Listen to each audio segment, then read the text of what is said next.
Hey folks, this is Trascanari, and with this movie, I decided not to pull a Scott Pilgrim. I mean, I saw it last night at the midnight premiere, but I didn't pull a Scott Pilgrim and immediately review it, primarily because I realize I need to kind of think about these movies a little bit before I discuss them, because now that I reflect on Scott Pilgrim, I ragged a little bit too much on Michael Cera. He did a pretty good job.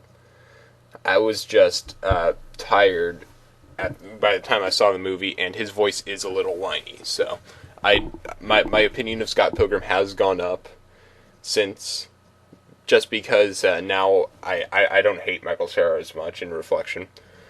With this movie, I decided right away just to sleep on and just review like 6 hours later, which is like now. So, yeah. The Last Exorcism. This movie, if you haven't heard of it, it's basically Blair Witch style documentary. Actually, not quite as Blair Witch, because they do a more interview style, like they're actually making a professional documentary. Like the beginning of the movie does seem like a semi-professional documentary, but yeah, it's the idea is basically this guy is a reverend, and he used to perform exorcisms, but around the time his autistic son was born, he realized that he had began to lose faith in God, so he kept up what he was doing because he'd been raised to be a preacher since he was a little kid. So he's got an art for showmanship. But because of the the deaths that are involved with exorcisms, in terms of well-intentioned priests harming the people that they believe to be possessed, he wants to go out and prove that an exorcism is complete BS.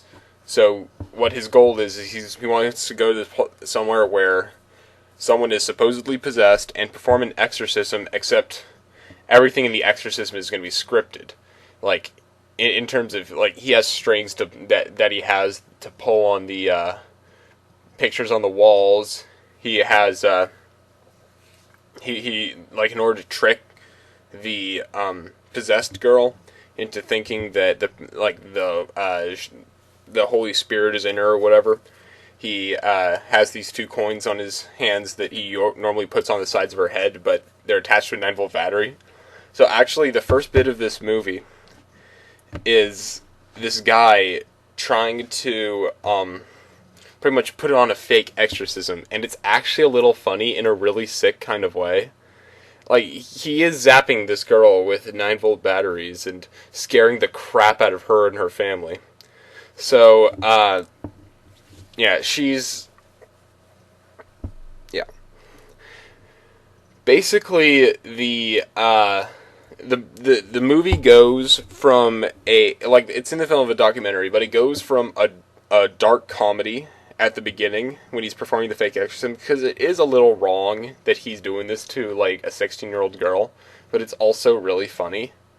It goes from that into the horror part of the movie, which I call the unintentional dark comedy, because it has your it has your quarantine style scares where like they scam, like basically the part in Quarantine when the little girl runs away from them and just kind of goes like and just is generally creepy. That's basically the girl in this movie during the chase scenes, because she'll just stand there with her arms out like she's like a gunslinger, and then take 2 steps towards the camera, then immediately hang a left and walk into a room.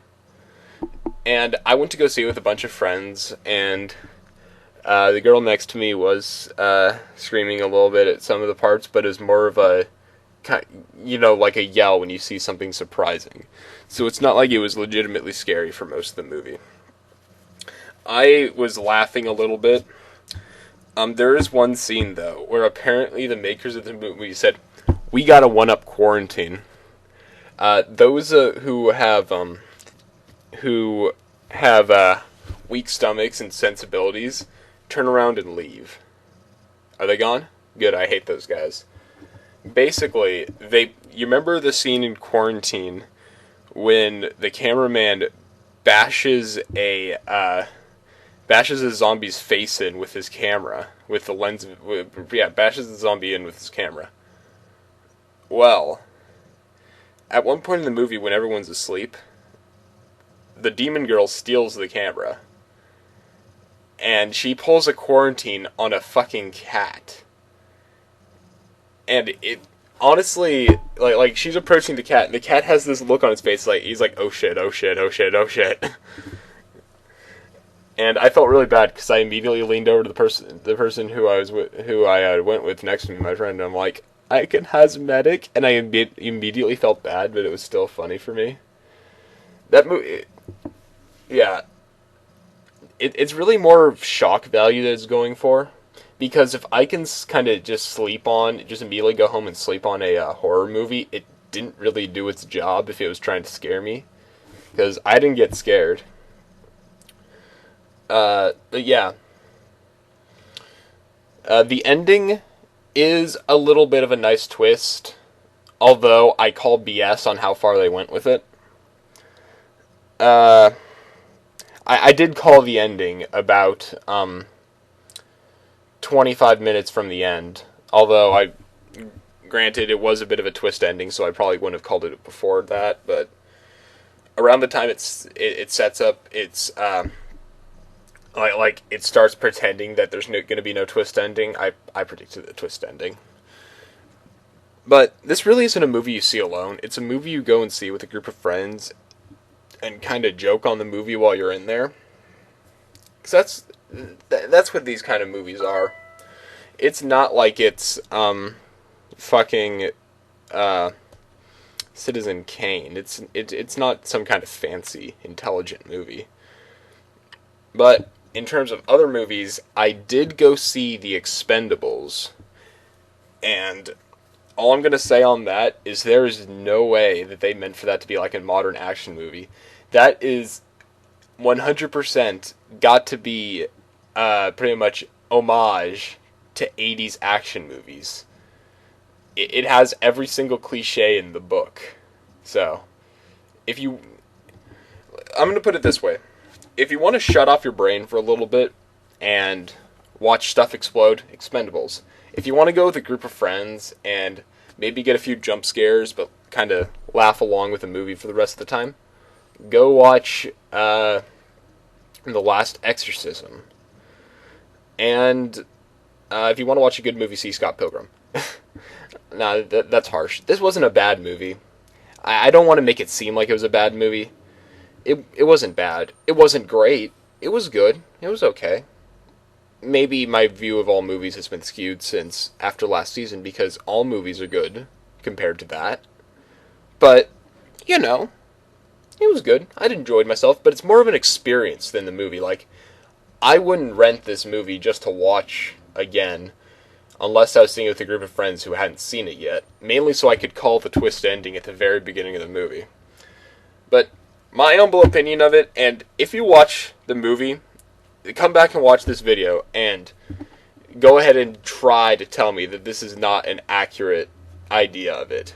This entire movie, the entire plot of the movie, is just a setup for when the ending comes. The entire movie is just setting up for the first Silent Hill. Tell me I'm wrong. I dare you. I'm Trasknari. I'll see you later.